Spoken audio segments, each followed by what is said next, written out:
बिस्मिल्लाहिर्रहमानिर्रहीम। अस्सलामुअलैकुम वरहमतुल्लाहि वबरकातुहू। आज मैं आपके साथ शेयर कर रही हूँ लिक्विड डो पराठा, जो बनाना बहुत ही आसान है। सिर्फ़ 2 चीज़ों से ज़बरदस्त और मज़ेदार पराठे बनाना सीखें। और अब चकली बेलने की भी आपको बिल्कुल भी ज़रूरत नहीं है। गोल और प्यारी और ताज़ी रोटी जो है वो बनाना और तैयार करना सीखें। कितनी ज़बरदस्त नरम बनी है।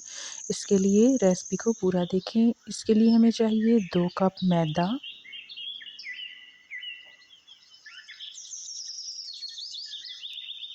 नमक हस्ब ज़रूरत, वैसे आधा चम्मच ही इस्तेमाल होता है। 2 कप भरकर पानी के हम डाल देंगे और इसको इसी चम्मच की मदद से अच्छे से मिक्स कर लेंगे कि लम्स ना बने।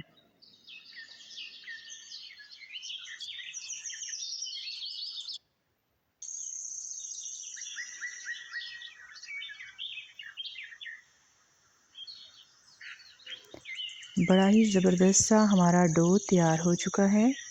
इसकी कंसिस्टेंसी आपको नज़र आ रही है। अब एक बड़े चम्मच की मदद से लिक्विड को लें और तवा गरम होने पर उसके ऊपर डाल दें। जितनी रोटी आपको बड़ी चाहिए उतनी डो इसके ऊपर डाल दीजिए और इसको उसी चम्मच की मदद से फैला लीजिए।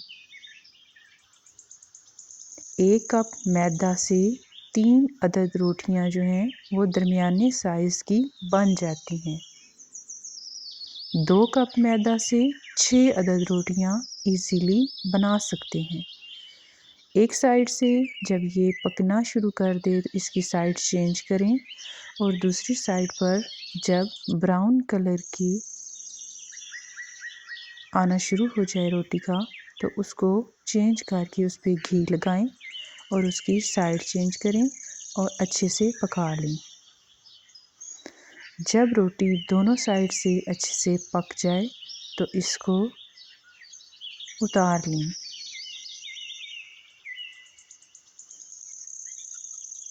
बहुत ही आसान और सिंपल सी रेसिपी है जो आपके साथ शेयर कर रही हूँ। इस स्टेप पर अगर आपको रेसिपी थोड़ी सी भी अच्छी लगे तो मेरे चैनल को सब्सक्राइब कर दें, लाइक कर दें और अपने फैमिली और फ्रेंड्स के साथ शेयर कर दें।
बहुत ही ज़बरदस्त से और नरम पराठे बनकर तैयार हो चुके हैं। अब पराठे बनाने के लिए आपको आटे को गूंदने की ज़रूरत नहीं, बल्कि आटा घोलें और पराठे बनाना स्टार्ट कर दें। इसी के साथ इजाज़त दीजिए। अल्लाह हाफ़िज़।